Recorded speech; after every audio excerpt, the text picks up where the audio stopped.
É isso aí, rapaziada. Estamos de volta na programação. Formiga na Rádio. Sua dose semanal de cultura geek com um toque elétrico. É isso aí, pessoal. Sejam bem-vindos. São Paulo, é sexta-feira? Sexta-feira. Né? Agora nós estamos às sextas-feiras. São 20 horas, 11 minutos, começando aí um pouquinho atrasado. Sejam bem-vindos a mais uma edição do Formiga na Rádio, o seu programa favorito de tralhas nerds na rádio. Bom, é sexta-feira, são 8 da noite. O amigo espectador já deve ter chegado do trabalho, já está ligeiramente alcoolizado. Ele quer ouvir alguma coisa mais leve, mais tranquila, mais de boa para entender. E nós vamos fazer o exato oposto disso. Nós vamos encher a cabeça de vocês com gêneros de ficção científica e nós vamos explicar para vocês como diferenciá-los para você arrasar na sua conversa de bar casual com os seus amigos numa sexta-feira à noite. Eu tenho certeza que eles vão amar falar disso com vocês, certo? Bom, como o tema exige um pouco mais de respaldo, hoje eu tenho aqui junto comigo o glorioso Daniel Fontana, parceirão de sempre. Muito obrigado, boa noite a todos. E é um prazer estar dividindo a mesa com presenças tão pós-apocalípticas. Pelo menos na aparência, sem ofensas. E como eu disse, como o tema exige, nós trouxemos duas cabeças imensas, não apenas fisicamente falando, mas também em repertório, vastidão intelectual. Aí ao meu lado, André Maria. Boa noite, Icto, Barada Nicto. Isso aí. Boas referências. E aqui ao lado, o professor Igor Karastan Noboa. Beleza, boa noite, pessoal. E é isso aí. Obrigado pelo convite. Pô, a gente agradece ter vindo. Mais uma vez conversando com vocês. Muito obrigado. Aliás, a gente tem que falar que o André é uma história de superação que ele tem que dividir aí com os nossos ouvintes, porque ele começou como uma pessoa que somente comentava nossos vídeos, né? E hoje ele divide a mesa, né, com os seus titãs do entretenimento, né? Sim. Como dizem, não desista dos seus sonhos. Chega lá. Não desista dos seus sonhos. Um dia você vai conhecer subcelebridades que ainda tomam o metrô para vir fazer programa na rádio. Você quer dar os seus recados? Dê os seus recados, por favor. Bom, você que chegou agora, que nunca ouviu falar de Formiga na Rádio ou de Rádio Geek, você sempre pode acompanhar esses programas pelo aplicativo que tem para Android e para iOS, mas você também pode acompanhar isso ao vivo, se faz contato, né, do contato visual com essas maravilhosas fachadas aqui. Você também pode acompanhar pela página do Facebook da Rádio Geek e também isso também é retransmitido na fanpage do Formiga Elétrica. Lembrando também que nós temos as nossas redes sociais, Facebook, Instagram e Twitter, @RádioGeekBR e @Formiga Elétrica. Lembrando sempre que no Instagram o Formiga é formiga.elétrica. Exato, muito bom. Por favor, não mandem nudes. Muito bem, chega de recado, né? Vamos começar? Bora. Seguinte, semana passada, inclusive, incidentalmente, nós falamos sobre um tema paralelo de ficção científica. Nós falamos sobre séries de navinha, tipo Star Trek, Battlestar Galactica e coisas desse tipo. E é curioso porque a gente pegou um nicho de ficção científica que é bastante específico porque existe uma vastidão de temas trabalhados pela ficção científica. Aí fica a questão, que é exatamente o ponto deste programa de hoje, que é explicar aí para o amigo espectador o que é ficção científica e como se dividem os seus subgêneros conforme os temas que eles são tratados. Então, obviamente, o ideal é começar do começo, e aí eu jogo para distinta banca. O que é ficção científica? Se virem. Eu posso começar? Comece, por favor. Então, vamos lá. Em primeiro lugar, se você tem dúvidas a respeito disso, não se sinta mal, né, você que está ouvindo esse programa, porque existem muitas discussões acerca de ficção científica ser ou não ser um gênero, né? Então, até nós chegarmos, ou melhor, até a humanidade chegar àquilo que se convencionou chamar de ficção científica, ali com H.G. Wells, Júlio Verne e tal, a moderna ficção científica, a gente tem inúmeros escritores, filósofos, pensadores que flertaram de alguma forma com esse gênero, com o gênero. Eu tô aqui falando, eu tô afirmando que é um gênero, mas eu já falei que existe essa essa polêmica. Mas enfim, eu considero um gênero, tá? Já vou falar na real. Mas enfim, nós temos registros, né, de histórias com viagens espaciais, até em Roma antiga, com Luciano de Samosata, né, em sua História Verdadeira.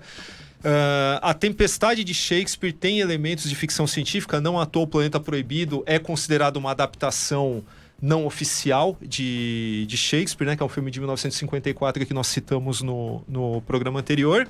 E também ali por volta de 1600, 1700 a gente tem O Mundo Resplandecente, da Margaret Cavendish, que também pode ser considerado uma proto-ficção científica. Então é complicado, né? O Rosário ele começa lá atrás, né? E pra gente subdividir isso fica complicado, né? Mas agora eu deixo a bola para vocês, porque eu já falei demais, só tem 1 hora de programa. O tema vai longe. Então, por favor, distintos convidados. Assim, na minha humilde opinião, ficção científica é um lamaçal de definições. É difícil dizer com certeza o que é. Meta a mão nessa lama e dê... Por favor. Seguindo a linha convencional, né, ficção científica é a história. Eu não concordo com aquelas definições que diz que a história tem que ser futurista, mas que ela tem que ter um veio de ciência que mexa com a sociedade descrita na ficção científica. Seja, não interessa a mídia, seja por filme, quadrinho, cinema, papel higiênico. Manda ver, Igor. Bom, tem uma série de definições, como vocês falaram, né? Uma discussão que vem aí durante o século XX inteiro, o que é esse gênero nas próprias pulps. Bom, eu gosto de definir assim, que é um dos gêneros do fantástico. Então, o primeiro elemento é que vai lidar com algo que a gente não identifica como corriqueiro no nosso dia a dia. Tem que ser surpreendente. E essa surpresa tem que ter alguma base de ciência real, imaginária, especulativa. E esse que aí que entra os problemas, né? Porque essas coisas não existem separadas no mundo real como a gente gostaria. Então, interage com o horror, interage com a fantasia, interage com outros gêneros fantásticos, né? E aí entra o outro problema também, que é a sociedade que a gente vive, que as coisas são comercializadas. Então, a ficção científica também é um rótulo de venda de produtos focados para determinado público.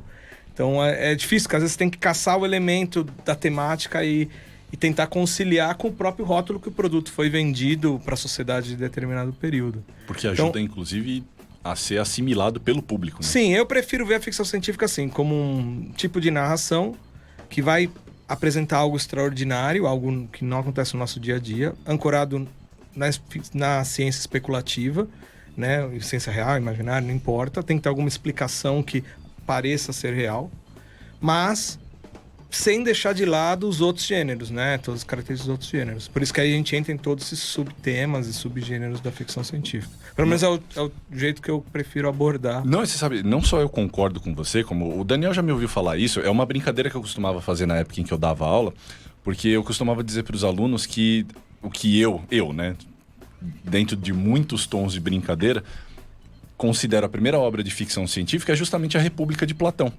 Porque é um exercício de especulação. Você usou, inclusive eu achei interessante você usar esse adjetivo, né? A coisa da qualidade especulativa da ficção científica. Porque a República é um exercício de especulação dentro de um ensejo estruturado científica e filosoficamente. Existe um princípio filosófico que determina como Platão desenvolve a sua República. E é um exercício de realidade alternativa, porque não é só proposto objetivamente como seria essa república se ela fosse aplicada na prática. No diálogo platônico, existe todo um exercício de imaginação, existe um exercício especulativo que imagina como seria essa república aplicada, como ela se desenvolveria enquanto sociedade. E por existir ali um veio artístico, não estritamente filosófico, que é uma qualidade dos diálogos platônicos, eu sempre costumo dizer, falo, olha, se você for me perguntar, se a gente for abrir isso até onde dá para abrir, a primeira obra de ficção científica você encontra lá na República de Platão e dane-se aí quem discorda. Até porque tem uma questão de homem invisível ali também, também, né? Também. Tem isso também. Mas como a gente está aqui para dissecar, por exemplo, trazer a ficção científica, a gente já colocou aqui uma discussão pertinente na mesa, né? O que é ficção científica? É gênero, não é gênero e tal? Cada um de nós pode trazer uma definição diferente, uma impressão diferente disso. Porém, a gente não pode negar que isso, se é um gênero ou não, ele se subdivide em vários outros segmentos e tal. E arrisco dizer que só tem um deles, assim, lá no comecinho que a gente falou, você citou a República, eu falei Luciano de Samoza tá com história verdadeira e tal, mas talvez somente um tenha permanecido puro até hoje, que é o da história alternativa, Sim. que não deixa de ser uma ficção científica também. Como, por exemplo, Estava para dizer isso, eu confesso. O Homem do Castelo Alto, ele é muito mais um exercício de história alternativa do que uma ficção científica com uma tecnologia mega extrapolada, embora tenha, mas ele está mais propenso a mostrar um mundo em que as coisas, tipo, ao invés de irem para a direita, foram para a esquerda. E no caso, eu não lembro direito o historiador, mas houve um exercício sobre a jornada de Alexandre o Grande, né? O que teria acontecido se ele tivesse ido pro lado oposto, né? No caso, ao invés de partir para conquistar as terras do Oriente, ele tivesse ido pro outro lado, né? Não conheço essa história. Então, a gente recebeu um e-mail no podcast justamente sobre isso, né? O cara falou, olha, primeira história alternativa e tal, o historiador tal propôs um exercício de imaginação em que Alexandre o Grande teria ido para o outro lado. E o que teria acontecido a partir disso?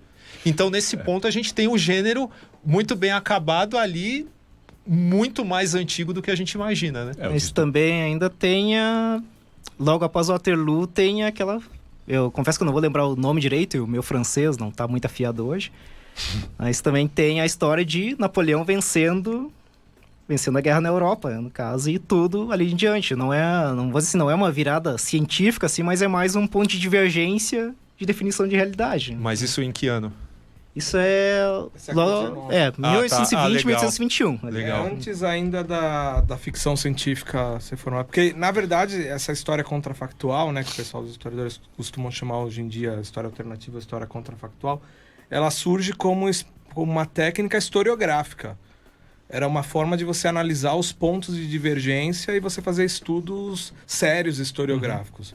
E É uma forma de tratar a história como ciência, né? Isso. Faz parte do desenvolvimento da história como ciência no século XIX. Né? E é uma linha historiográfica até hoje. Tem alguns historiadores que criticam, tá? Sei que eu sou da área de história. Tem historiadores que falam, olha, meio assim, mas é uma linha que tem coisa acadêmica, tem pesquisa, tem metodologia, teoria e tudo mais. Mas que é justamente por esses motivos, que inclusive aproveitando até o adjetivo que você usou de novo, é por isso que muitas vezes a definição de ficção científica se confunde com a definição de ficção especulativa, né? De você partir de um princípio que é minimamente real para depois extrapolar em algum sentido de uma reflexão, de uma construção, que é uma forma de, por exemplo, tratar a história como ciência, que é algo que as pessoas deliberadamente esquecem, né? Elas falam de história como ciência humana e elas só lembram da parte de humana e não da ciência, né? O que eu acho um erro cabal. Mas isso é outra história, né? Bom, acho que já deu para a gente dar uma noção, mais ou menos, do que é a ficção científica, de como desenhar um cercadinho dela. Desenhado esse cercadinho, eu acho que a gente pode dividir esse cercadinho em partes menores, tá? E eu gosto de começar a dividir esse cercadinho com um tema que normalmente é problemático, mas que é de fácil acesso para todo mundo, porque engloba uma das maiores franquias, se não a maior franquia que existe hoje. É uma coisa que a gente já deu algumas pinceladas aqui, e que bagunça a cabeça das pessoas, porque muita gente acha que é ficção científica, e não é. Nós estamos falando de sci-fantasy. Star Wars. E Star Wars, claro. Não entendi Star Wars, não entendi sci-fantasy. Então, muito bem. Então, seguindo aqui a ordem estabelecida, Daniel, sci-fantasy. Bom, vamos lá. Pegando diretamente no exemplo, vamos falar por que Star Wars não é ficção científica. Porque, para usar um termo mais, como é que se diz, assimilável, né, pelas novas gerações, né? Muito Borg da sua parte. Star Wars, ele tem o skin de ficção científica, mas não tem a essência. Então, não é porque algo tem naves e tem robôs que ele pode ser considerado diretamente ficção científica. Inclusive, essa é uma outra discussão que frequentemente o pessoal manda e-mail para o podcast, porque eu e o Gustavo, a gente fica sempre pirando nisso, e o pessoal, mas como que não é? Por que não é e tal? Vamos lá. A gente cita na comparação, por exemplo, é sempre mais fácil a gente comparar com produtos que estão aí no mercado para que o pessoal entenda melhor. Em Star Wars, se você tirar todo o conceito científico, você transporta aquilo tudo científico, todo o conceito tecnológico, na verdade, você coloca aquilo facilmente como uma fantasia medieval, sem tirar nem pôr. É só uma questão de skin mesmo, só uma questão estética. Agora, se você pega Star Trek, que tem ciência mais ou menos fantasiosa, tem coisa extrapolada, tem coisa que não seria possível? Tem. Só que ela já parte de um princípio em que se você tirar a ciência, ele não funciona.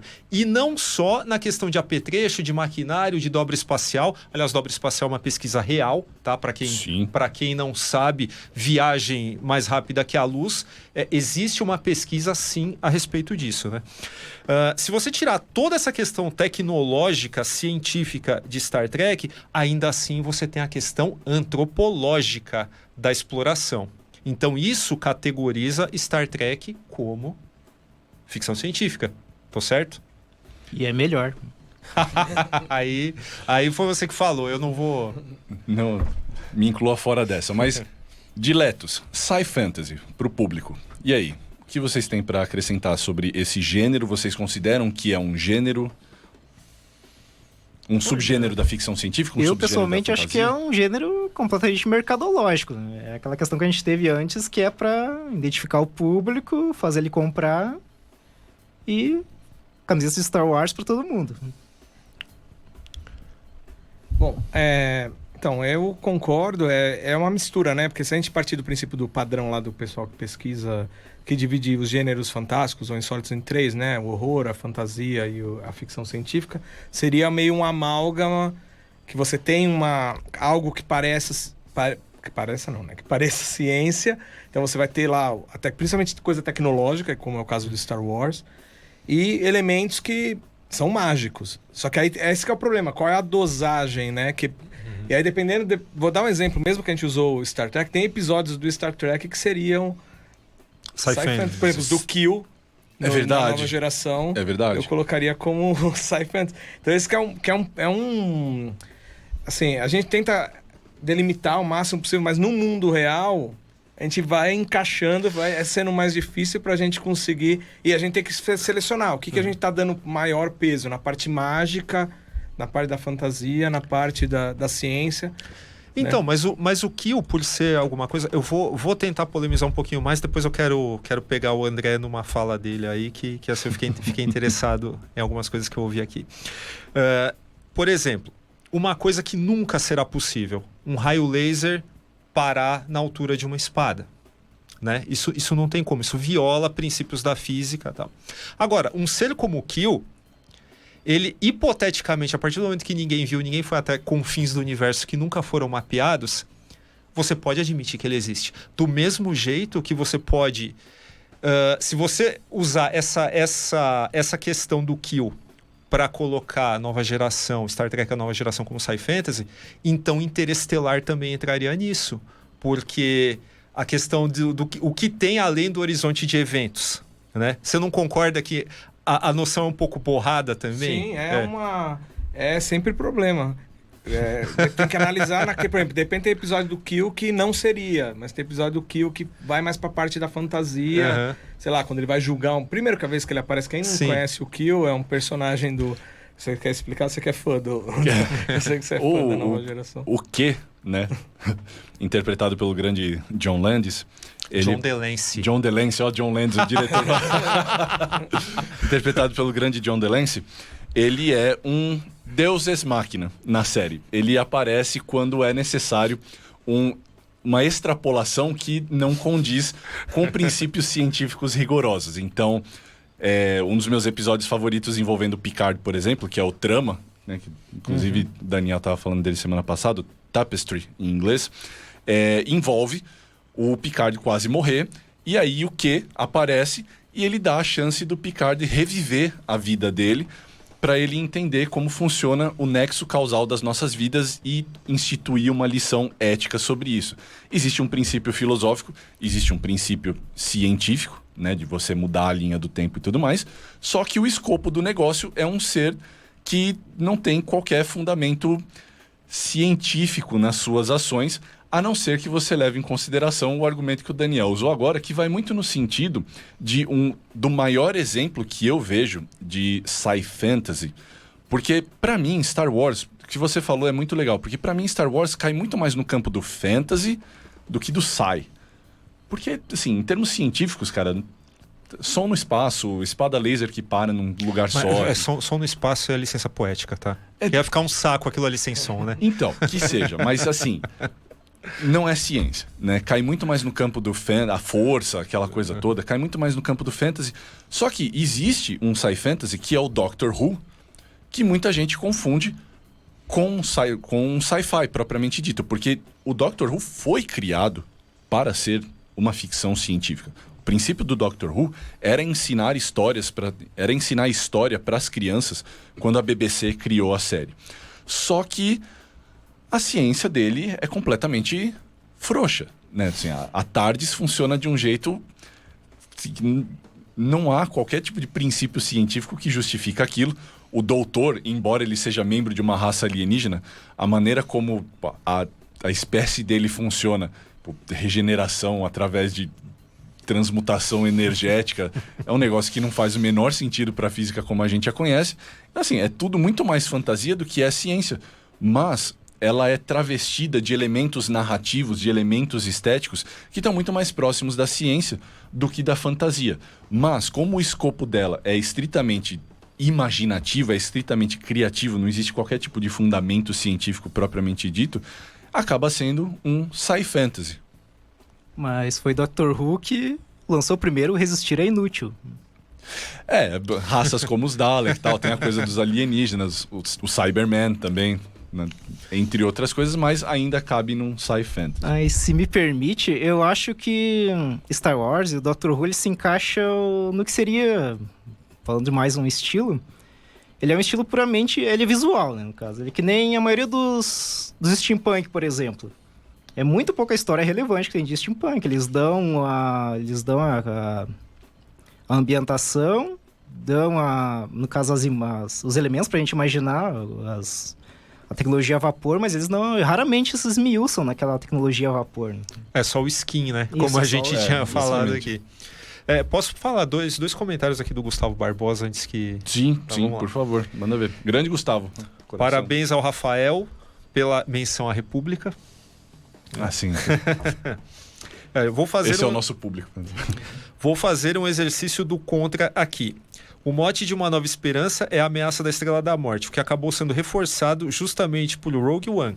O desequilíbrio de forças é o fato de um império desenvolvendo uma tecnologia que pode determinar o fim da guerra.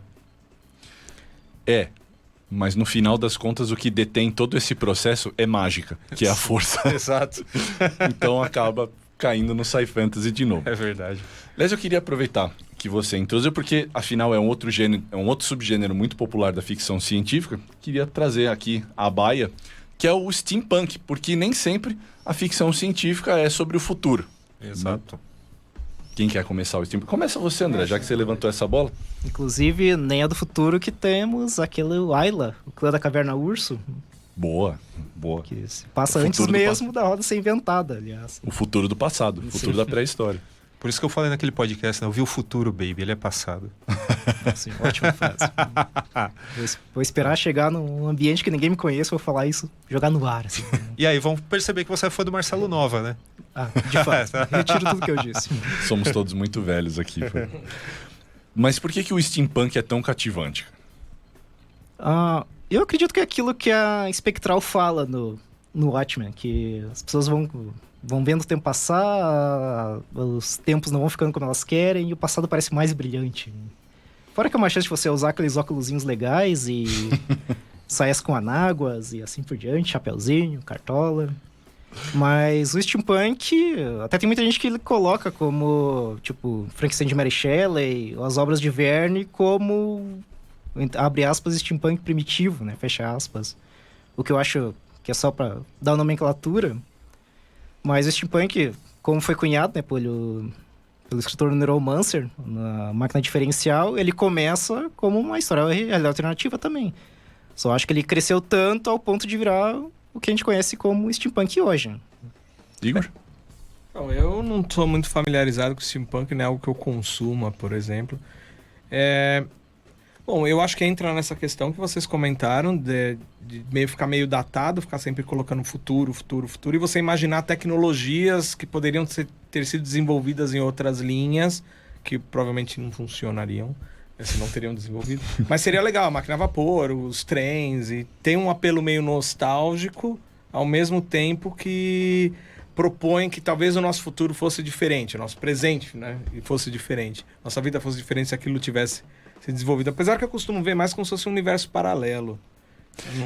Eu também, Tem cara. um clima meio de universo paralelo, assim. Eu colocaria talvez mais próximo de universo paralelo do que realmente... Funciona mais dentro daquela coisa de história alternativa, né? Até mais próximo da E ficção a parte do especulativa. visual é sensacional. É tipo... Eu adoro o visual. Eu falei, eu não sou familiarizado. Eu joguei joguinho que tem, mexi em alguma coisa, mas não é o que eu aprofundei estudo, né? É o que eu conheço muito. Eu conheço o visual. Visualmente é muito louco. Mas que óculos é são tão os melhores, distinto, né? Que acaba se tornando inconfundível. Por isso que a gente acaba dizendo que é um subgênero tão popular. Porque você tem desde videogames até tipo board games. E você tem toda uma literatura de steampunk. Embora, curiosamente, não seja tão fácil você encontrar, por exemplo, quadrinhos e filmes, né? De steampunk. É verdade. Filme tem aquele filme ruim lá com Will Smith, não é? Ah, As Loucas Aventuras de James nossa West. senhora. Nem lembra disso, cara. Eu realmente Mas não a estava série eu esperando gostava. Não, a série era legal, sim, mas... Eu não estava esperando que a gente fosse falar desse filme É. hoje. Não, porque eu lembrei Obrigado. que vocês falaram que tem aquela aranha lá. Sim, é verdade.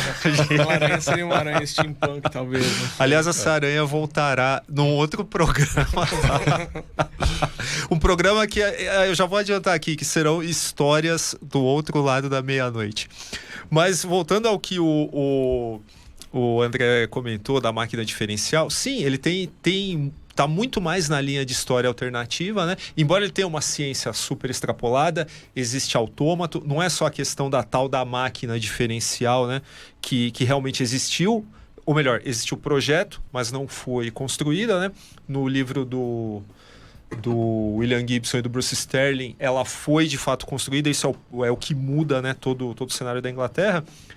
Mas, realmente, parando para pensar, eu nunca parei muito para pensar sobre isso, mas ele também é algo que cresceu de um jeito, né? Ele tem uma legião de fãs, assim, o pessoal faz cosplay, eles inventam personagens de steampunk, né, que não existem só para fazer um cosplay bonito e tal, só para louvar o como estilo. quase tudo no chamado retrofuturismo, né? Que já Sim. tem várias, milhares de vertentes também. Dieselpunk, Teslapunk.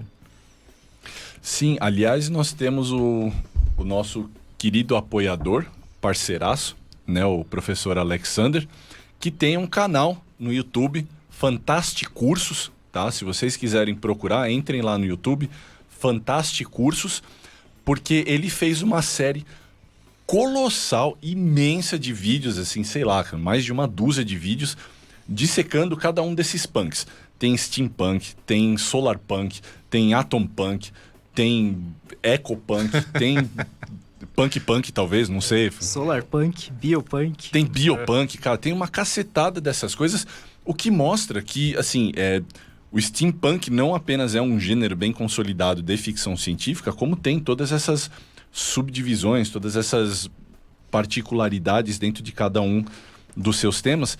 E eu acho bacana do steampunk justamente porque ele propõe esse exercício de realismo alternativo com um apego à ciência que acaba sendo mais claro, por exemplo, do que algo que parece visualmente mais ficção científica, como Star Wars, do que qualquer outra coisa. Então, assim, mesmo você... Eu me lembro de um exemplo recente muito interessante de steampunk, que é baseado em fantasia, que é a segunda série daquele desenho Avatar, A Lenda de Korra, que, avançado aquele universo mágico de artes marciais da primeira temporada, A Lenda de Aang, passa a usar aquela magia elemental deles como combustível para um universo steampunk. E funciona como ficção, porque apesar de todo o escopo de fantasia e tudo mais, aquela coisa dos espíritos, tudo gira em torno do desenvolvimento tecnológico e urbano daquele mundo e as suas implicações políticas, sociais, interpessoais, que é bastante interessante. Trazendo uma pergunta aqui do João Vitor. João Vitor, grande João Vitor. Ele perguntou assim: o fator existir o planeta Terra ou não, dentro da narrativa, evidentemente, pode pesar para diferenciar o que é ficção científica? Porque, de qualquer jeito, é algo que está ancorando a narrativa na nossa realidade. Olha, esta é uma ótima pergunta, João. Eu diria que não, mas me passaram vários exemplos agora na cabeça e todos eles envolvem algum tipo de distinção ou afastamento da Terra. Tipo, a Terra é mencionada, mas ela não aparece. Em outros casos... O que eu tô pensando? O que me passou rapidinho na cabeça agora? Por exemplo, a mão esquerda da escuridão. Sim. Pô, a Terra não aparece, mas o protagonista vem da Terra. Sim. Então, assim, a Terra é mencionada. Aí eu pensei em Duna. Duna, eu não sei dizer se é um sci-fantasy ou se é um sci-fi propriamente dito. Bom, sempre é... A maioria das pessoas não perde tempo em falar que é uma space opera. Também, é que space opera pra mim, assim, eu não consigo diferenciar muito bem space opera de um sci-fantasy. Pra mim é só... É a mesma coisa. Pra mim é só uma subdivisão. Aí você vai falar, mas Doctor Who não é um space opera e você falou que é sci-fantasy. Sim, mas assim, é muito difícil de desassociar uma coisa da outra. Eu acho que assim, sci-fantasy pode não ser space opera, mas space opera não pode ser sci-fantasy, entendeu? Bom, não pode não ser sci-fantasy, né? Não, é exatamente isso. Eu não tenho o que acrescentar em cima da sua resposta. Até existir Terra para ser ficção científica não eu acho que não vejo como... É que assim, sempre a gente vai partir, alguma Terra copiada vai aparecer em algum lugar, mesmo na ficção científica da União Soviética, que era talvez uma pegada mais perto do Star Trek. A Terra sempre era, o cara era na época, principalmente na época do Stalin também, você tinha que colocar a Terra como uma utopia comunista, todo mundo vive feliz para sempre. Então, os outros planetas, você encontrava os problemas do mundo real. Que é mais ou menos o que acontece no Star Trek. Os problemas do nosso mundo, a Enterprise vai encontrar nos outros planetas. A Federação resolveu eles, né? Então, não necessariamente eu acho que precisa exatamente chamar de Terra, mas sempre você vai encontrar alguma versão de Terra, talvez com seres azuis brigando com seres vermelhos, ou seres azuis brigando com verde, ou sendo amigos. Não necessariamente também precisa ser nem humanoide, né? Mas sempre vai querer dizer alguma coisa sobre a Terra. Sempre dá pra você identificar, sei lá, o Klingon naquele episódio tá representando determinado comportamento de determinado contexto histórico que foi produzido. Verdade. Isso sempre dá pra você puxar. Você falou agora, eu lembrei do exemplo do Battlestar Galactica, por exemplo, que a Terra na série ela é uma lenda, né? Eles saem lá das 13 colônias, das 12 colônias de Kobol, eles saem fugindo, os planetas são destruídos. Para onde eles estão indo durante a série? Encontrar a 13ª colônia, que era para ser a Terra.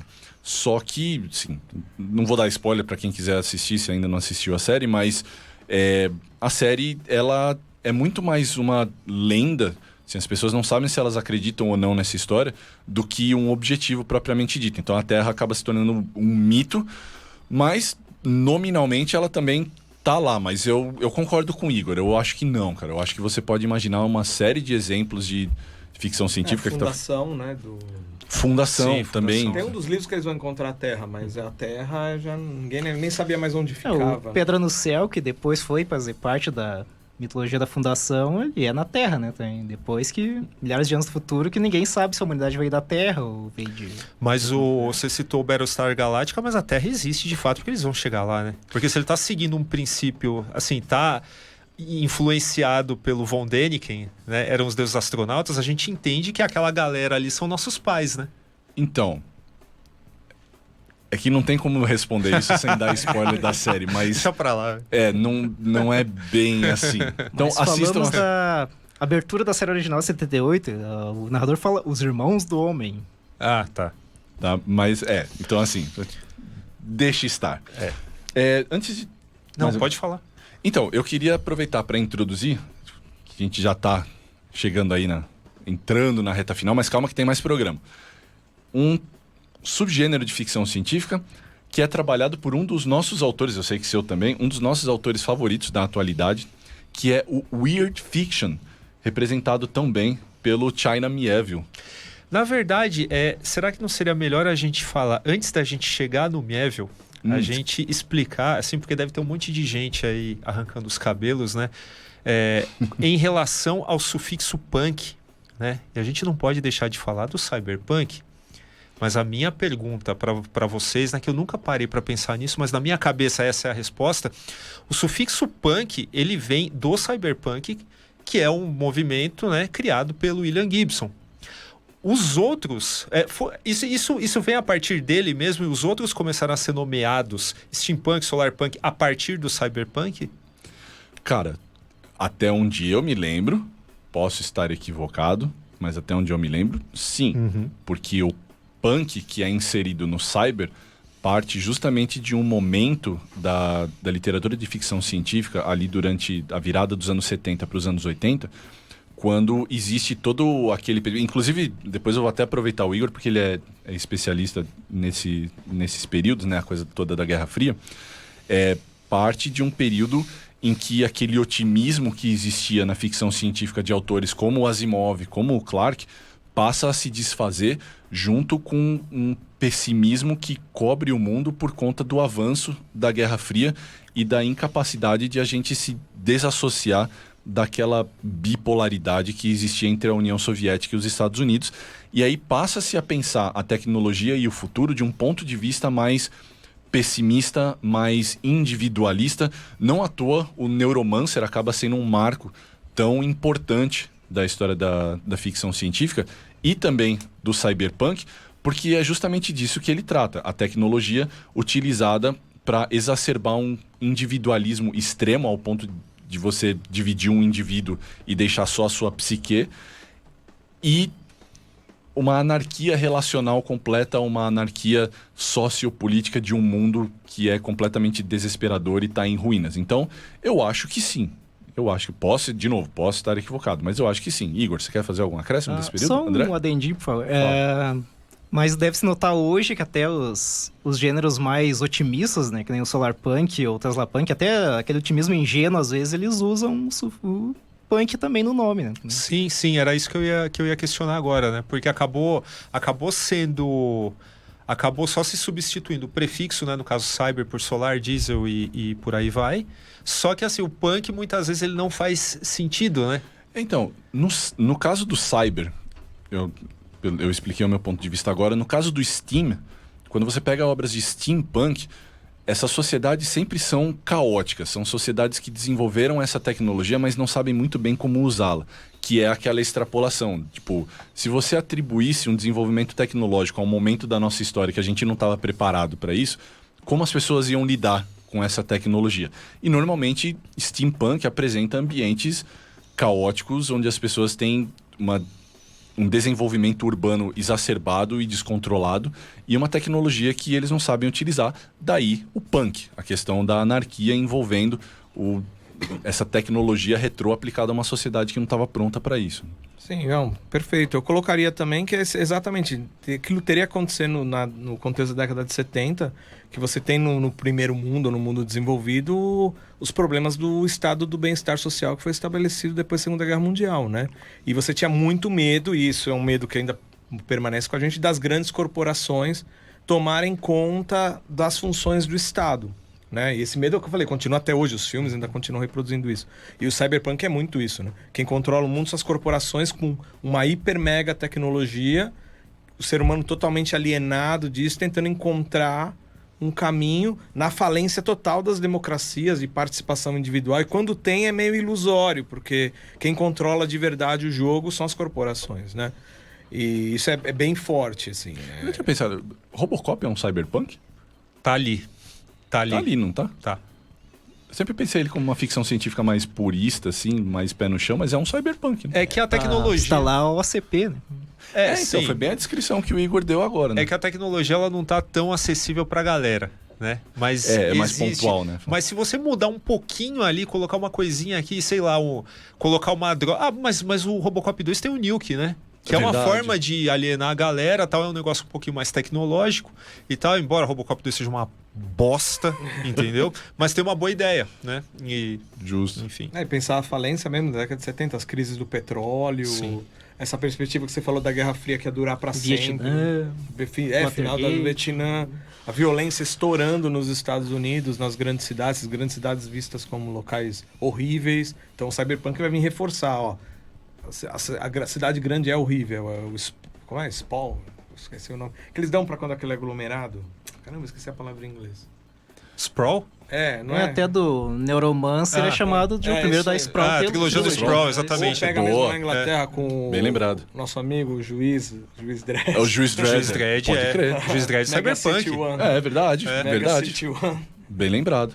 Até eu acho interessante no Neuromancer que o Gibson, ele, entre aspas, previu o fim dos Estados Unidos, mas a União Soviética existe ainda. Sim. Boa. Boa. Assim como Howard Shake em American Flag, né? Ele previu a Também. falência dos Estados Unidos e o Brasil é potência, né? Aí isso é muita fantasia.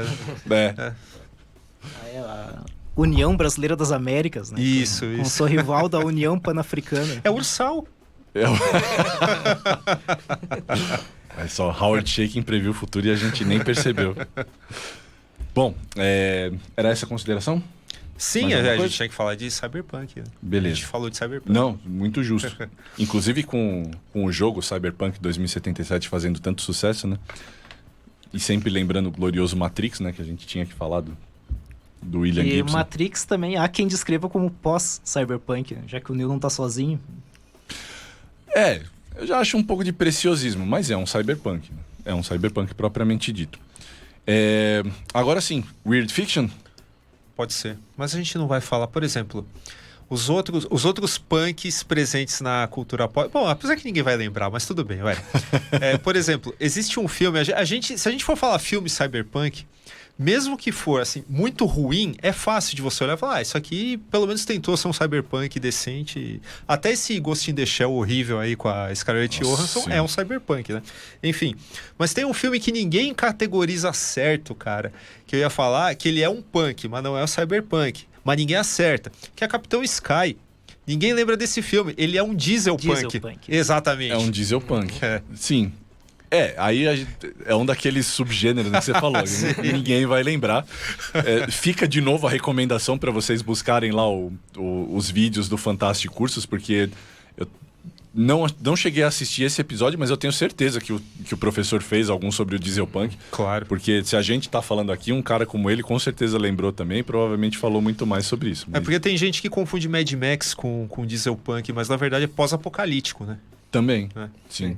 Embora o primeiro, eu acho que dá pra encaixar quase como um cyberpunk também, né? Embora a tecnologia não seja tão presente, mas as questões sociais... né? Sim. Ah, Não é nada presente na tecnologia. Então. Mas aí eu já acho que é... Eu colocaria mais perto da ação. de então. ação, Acho que já não colocaria Segundo em diante, aí é aí- pós-apocalipse, realmente. tão perto do... Bom, o pós-apocalipse... É que aí a gente já entra em alguns subgêneros que já são muito específicos dentro da ficção científica, mas que, assim, produzem muita coisa. Que é, por exemplo, o gênero pós-apocalíptico. É muito específico, dá para você colocar ele dentro da ficção científica, dentro da ficção especulativa, dentro da realidade alternativa, dá para você colocar ele numa cacetada de coisa, mas quando você fala de pós-apocalipse, é imediata a definição e a compreensão, assim como, por exemplo, o gênero de viagem no tempo. É um subgênero dentro da ficção científica, que produz muitas histórias só sobre esse assunto. Mas o que você faz com essa viagem no tempo pode ser uma cacetada de coisas dentro desses outros gêneros. Fora que tem aquelas mídias mais mescladas, né? Que nem Sobre o Futuro, o 2, ele pode ser um princípio de cyberpunk com pós-apocalipse e viagem no tempo. É verdade. Que mistureba. Já mistura muita coisa. E pra complicar, ó, tem aqueles times que chamam Time Sleep Romance, que é tipo em algum lugar do passado, que é Sim. filme de romance, de amor, que tem uma viagem no tempo lá, no meio. Um dos livros recentes mais interessantes que eu li, que é exatamente dentro desse tema, dentro desse subgênero, dentro do subgênero de viagem no tempo, que chama Time Was, O Tempo Era, que infelizmente não tem tradução em português, tá? Se vocês quiserem, tem só em inglês, mas chama Time Was, que conta justamente a história de 2 soldados que lutaram na Primeira Guerra. E quem conhece a história desses 2 soldados é uma moça que trabalha numa livraria. E ela só conhece a história desses 2 caras porque, pegando livros, ela descobre mensagens que eles deixaram um pro outro. E ela vai percebendo que esses livros que ela vai pegando vão avançando no tempo. E aí ela se toca que esses 2 caras estavam presos num loop temporal. E ela acaba tendo que fazer a ponte do romance entre eles. E, cara, é um exercício de viagem no tempo muito interessante dentro desse subgênero do time sleep. Porque eles estão meio que deslizando pelo tempo do ponto da Primeira Guerra até o ponto onde aquela moça que trabalha na livraria tá. E é um exercício muito criativo, assim, de uso de viagem no tempo. Chama Time Was. Quem quiser pode ir atrás. Bacana. Mais alguma coisa? Não, Desse- agora sim a gente pode ir pro Weird. Por que o Weird é tão legal, cara? Depende. Às vezes é muleta, né? Isso às vezes é gênero pra que tá, entre aspas, não sei escrever nada. É. Vou viajar, né? Tá, agora vocês têm que explicar pro pessoal aí por que essas ressalvas. Putz. Bom, vamos lá. Bom, primeiro porque o Weird, o próprio termo, né, já tá definido, né? Estranho. No caso do China Miéville, se nós tirarmos toda a estranheza dos personagens que ele cria, eu vou pegar o Estação Perdido, que é muito mais weird do que a Cidade, né? Ó, você tem uma personagem que a cabeça dela é um besouro. Não é que ela tem uma cabeça de besouro, a cabeça dela é um besouro inteiro, né? Só de falar já parece mega estranho, e é estranho. Só que tudo isso, ele não tá ali só para você olhar e falar, nossa, mas que estranho, nossa, que legal, você ficar pirando só nessa superfície. Não. Por baixo de tudo, o cara está discutindo inúmeras outras questões, né, que são muito caras à ficção científica, que é a questão de, principalmente hoje, questão de opressão, questão de pobreza e tal. Ele é uma ficção científica, mas, de novo, com outro skin, né? Só que ele não deixou de ser ficção científica por causa desse skin. Por outro lado, vamos supor, eu posso amanhã escrever uma história sobre uma lesma que vai trabalhar num banco, sei lá, e ninguém acha estranho, tipo Kafka, e falar, Weird Fiction. Eu não preciso fazer mais nada, eu já tenho aqui meu selo de aprovação, porque é Weird Fiction e pronto. A Não é assim. Metamorfose é um Weird Fiction?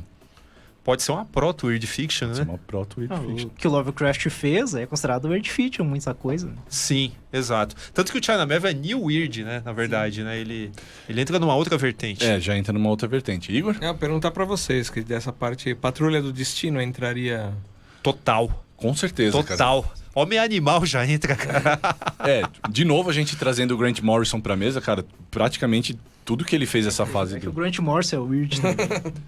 O Grant Morrison é um cara muito mais próximo do Weird, por exemplo, do que as outras contrapartes da invasão britânica dele, né? Fácil. Tranquilamente. O Alan Moore, por exemplo, é muito mais ficção científica hardcore mesmo. E o Morrison trabalha muito mais com essa parte do Weird. Porque o Weird, ele trabalha com essa coisa... Eu já acho que o Weird, ele trabalha muito nessa parte do borrão que você mencionou agora há pouco.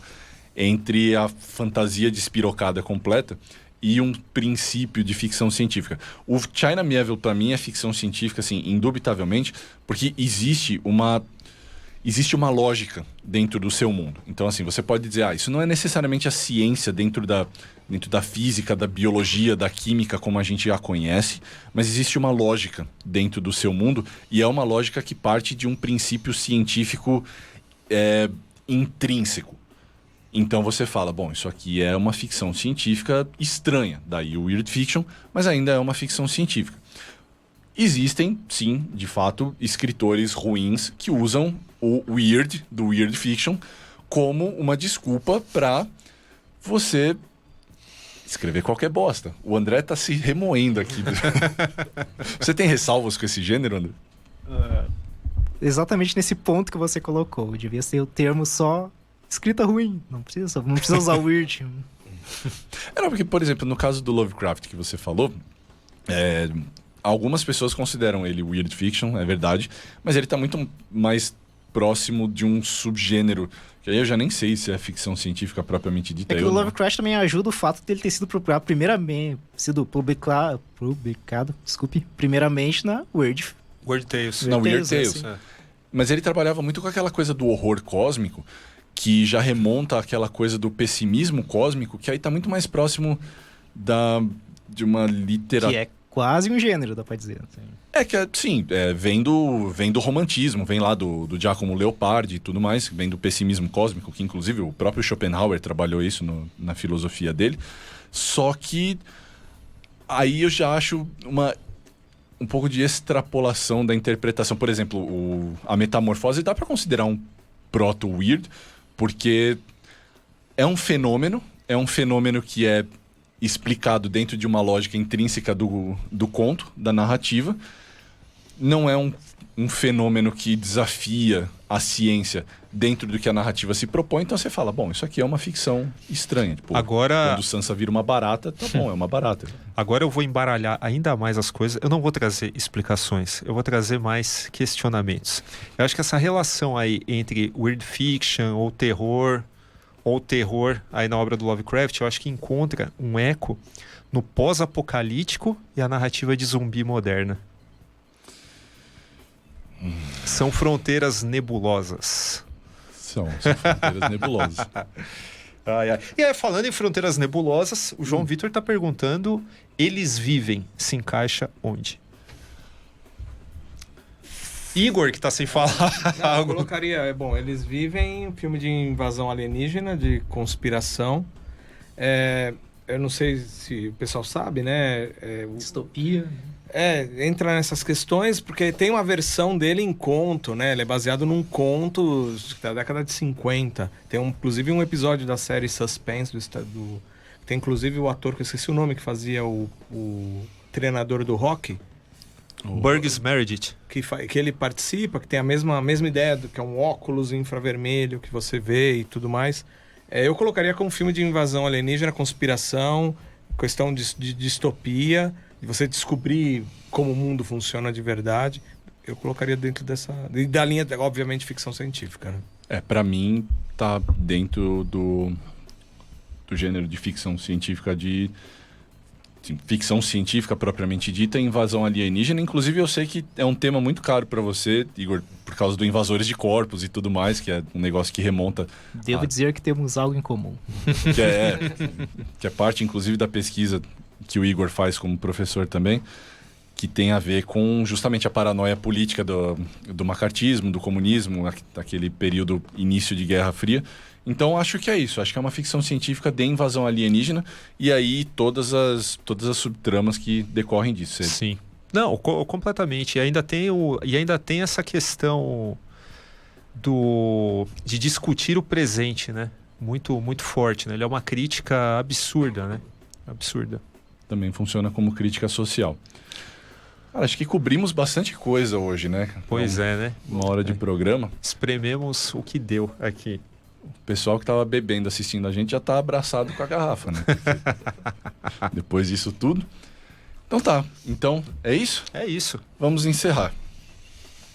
E ir pra casa assistir Cru, que não é ficção científica. Então, aí entraria alguns outros subgêneros que eu até queria ter falado, por exemplo, de Sword and Planet, que entram Cru, que entram até He-Man, né? Entre outras coisas. É espaço com sungas felpudas, né? É o pior adjetivo possível para isso. Mas, ok, isso vai ter que ficar para outro programa.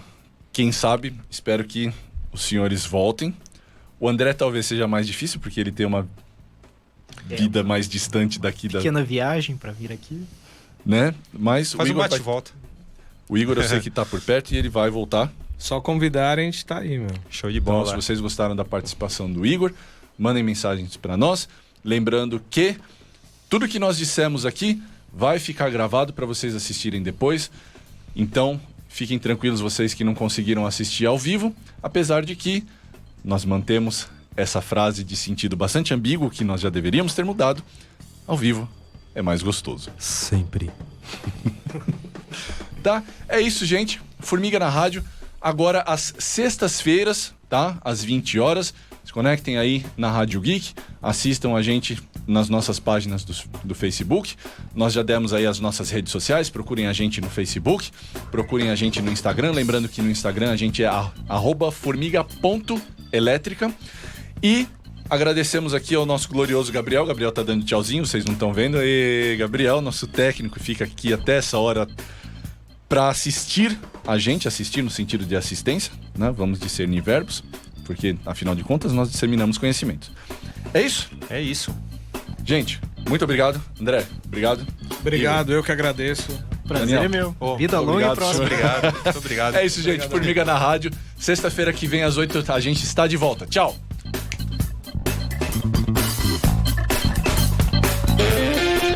E este foi mais um Formiga na Rádio.